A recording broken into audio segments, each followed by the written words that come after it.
국내 코로나19 확산 여파가 지속하면서 일일 신규 확진자 수는 30명대를 기록했습니다.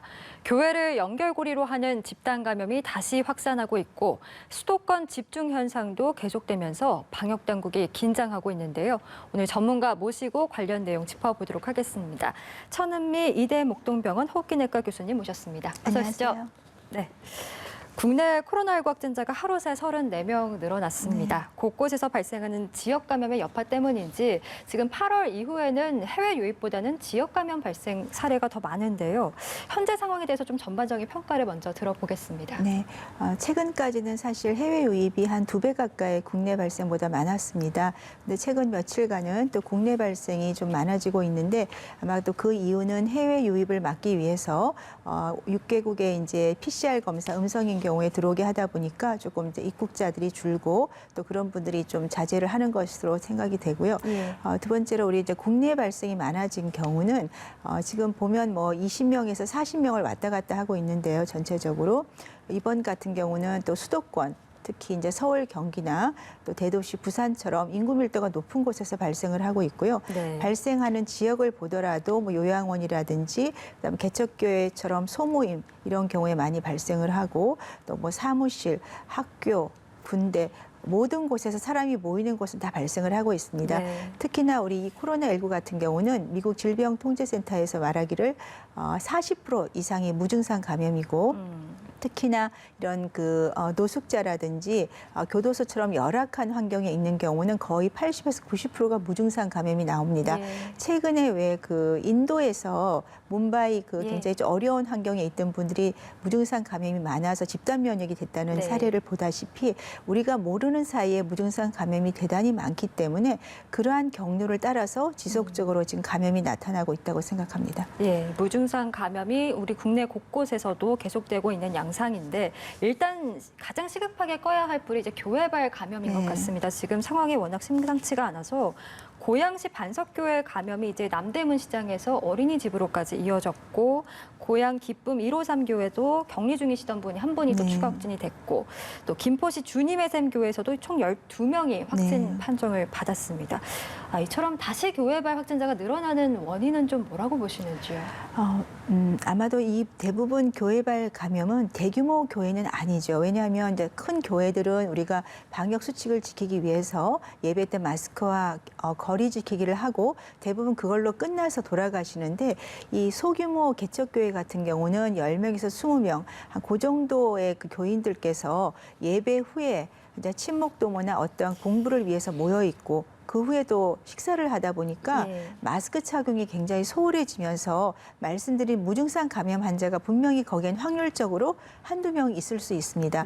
그런데 그분들은 젊은 분들이라 증상이 없었겠지만 50대, 60대 분이 감염이 되면서 증상이 나타나고 그분을 통해서 이제 감염이 되니까 우리가 검사를 해서 나오기 때문에 막 그런 요인이 좀 크다고 생각합니다. 예, 상황이 이렇다 보니까 이제 교회 방역 조치를 다시 강화할 필요가 있다라는 목소리들이 나오고 있습니다. 물론 이게 이제 전체 교회의 문제는 아니기 때문에 좀 쉬운 문제가 아니라서 정부에서도 좀 고심을 하고 있는 것 같은데 어떻게 좀 해야 된다라고 보시는지요?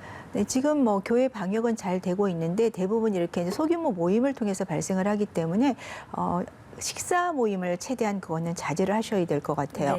그리고 예배 후에 공식적인 예배 후에 같이 보는 이제 뭐 성경 공부라든지 뭐 통성 기도나 식사 모임 이것만 좀 자제를 한다면은 지금 같은 사례는 좀 예방할 수 있다고 생각합니다. 예, 뭐 확진자가 더 나오느냐 아니냐에 따라서 또 대책들이 달라질 테니까요. 추이를 조금 더 저희가 지켜보도록 하겠습니다.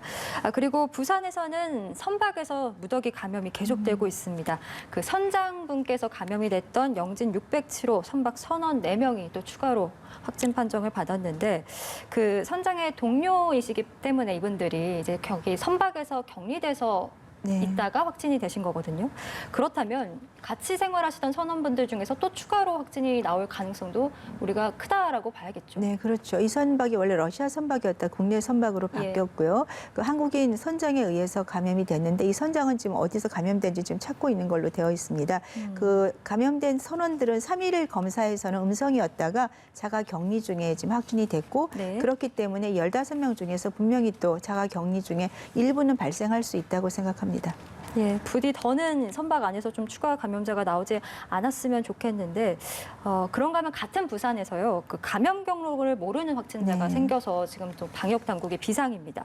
부산의 174번째 환자인데 이분이 지인 5분이 또 확진 판정을 네. 받으면서 감염자가 이제 접촉자를 매개로 해가지고 계속 늘어나는 거 아닐까 좀 우려가 되는 상황입니다. 네, 초반에 이 부산의 174번 환자가 확진이 됐을 때 50대 여성분인데 그 지인들이 60대, 70대인데 예. 감염이 되셨어요. 그래서 어디서 됐나 했더니 이분들이 이제 학력을 주는 그 평생 교육원 같은 곳에서 공부를 같이 한 학생이었고 거기 한 30명 정도가 있다고 합니다. 그런데 문제는 거기에 교육을 받는 분들이 연세가 60에 70대신 거예요. 예. 이런 분들이 감염이 되면 아무래도 병이 중해서 우리가 조금 안 좋은 상태가 많이 오죠.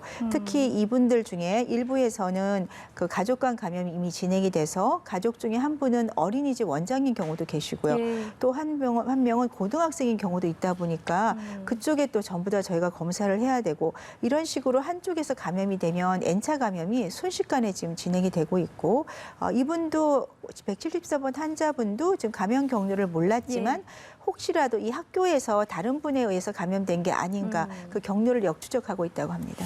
예, 특히 이분 같은 경우는 이제 서울도 다녀오셨고 네, 맞습니다. 대전도 다녀오셨고 부산 또 사하구에서는 음식점에 들리셨던 걸로 보여서 전국 곳곳에서 이렇게 그 지역 감염 우려가 지금 퍼지고 있어서 혹시나 슈퍼 전파자가 되지 않을까라는 또 우려도 되거든요. 네, 맞습니다. 이분 1일에서 4일 동안 서울을 다녀오셨어요. KTX를 타고 돌아오셨고 식당도 방문하셨는데 증상이 3일부터 생겼는데 한 8일 날 정도의 검사를 받으신 거죠. 그러니까 우리가 이제 아까 말씀 증상이 좀 심해지면 검사를 받는 거죠. 네. 그러다 보니까 그 사이에 타인들에게 지금 감염을 시켰을 확률이 매우 높기 때문에 우리가 항상 증상이 있건 경미한 증상이건 마스크 착용, 네, 그것만 지켜주시면 사실은 감염이 안 되는데 지금도 보면 일부에서는 뭐 엘리베이터 탈 때는 헬스클럽에서도 안 쓰는 분들을 제가 조금 봤어요. 그래서 조금 힘드시겠죠. 운동하실 때. 그런데 마스크 착용을 꼭 하셨으면 좋겠고요.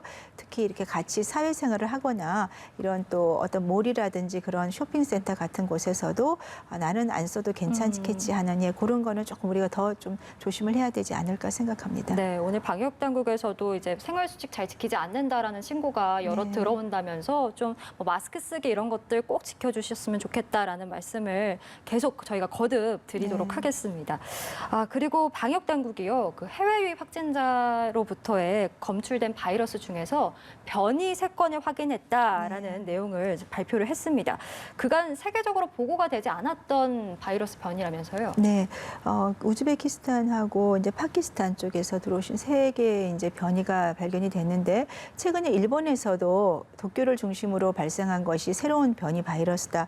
이 코로나 바이러스가 독성은 약한데 감염력을 퍼뜨리려고 하다 보니까 자꾸 변이를 만드는데 예. 이번에 발견된 3종의 바이러스는 우리가 인간 세포를 침투하기 위해서 거기 수용체에 접박하는 게 돌기 네. 단백질이죠. 그 돌기에 있는 부분이 지금 변이가 됐기 때문에 이런 경우는 백신에서도 조금 우리가 개발에 문제가 올 수 있고 또한 어떤 감염력이나 그런 것에서 조금 변화가 있을 수 있기 때문에 조금 추이를 살펴봐야 될 것 같습니다. 근데 앞으로도 이런 변이는 지속적으로 되지 않을까 생각합니다. 그러면 그 초기에는 이제 SV형이었고 네. 훗날 이제 이태원 클럽에서 발견됐던 게 GHG 열형이었고 네. 그러면 이번에 변이된 바이러스는 조금 더 전파력이 강할 수도 있다라고 우리가 예측해 볼 수 있을까요? 네, 아마도 검사를 해봐야 되겠지만 이 바이러스가 계속 변이를 하는 이유는 일부가 이제 면역이 되게 되면 침투력이 떨어지기 때문에 자꾸 변형을 하는 거거든요. 예. 굉장히 영리한 바이러스라고 생각이 들고 아마도 가능성 있지 않을까 생각합니다. 예, 이게 처음으로 발견한 변이기 때문에 이제 국내 국외 모두 관련돼서 내용을 아는 게 없어서 네, 관련해서 맞습니다. 조금 더 평가 실험을 진행한다고 하니까 저희가 예의주시하도록 하겠습니다. 그리고 어제 방역당국에서 최근 2주간 지역 감염과 해외 유입이 모두 감소세를 보였다라는 네. 좀 희망적인 발표를 했습니다. 치명률도 2, 3월에 비해서 굉장히 많이 줄었다라는 발표도 있었는데 최근 들어서 이렇게 비교적 좀 관리가 잘 되고 있는 모습입니다. 이건 좀 어떻게 평가하고 계신지요? 네, 해외 유입은 이제 너무나 해외에서 이제 2천만 명이 전 세계적으로 발생을 했기 때문에 해외 유입을 막기 위해서 아까 PCR 음성 검사라든지 조금 더 자제를 할 수 있는 그런 이제 정책을 마련하면서 줄어서 해외 입국이 조금 줄은 것 같고요. 예. 치사율이 낮아진 이유는 초반에 1, 2월, 2, 3월에는 우리가 코로나19에 대해서 잘 몰랐고 또 대구에서 집중적으로 발생을 하다 보니까 치료를 받아야 될 분들이 잘 받지 못해서 고령자 중심으로 사망률이 높았습니다.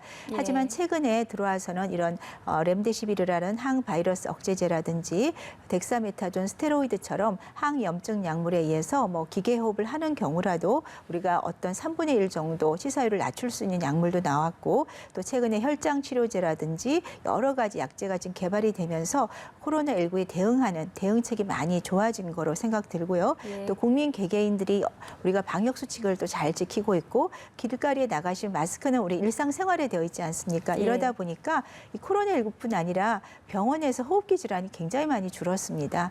그래서 그런 면은 굉장히 고무적인 면으로 생각이 들고요. 치사율도 한 2% 정도밖에 지금 안 되는 걸로 떨어지고 예. 있습니다.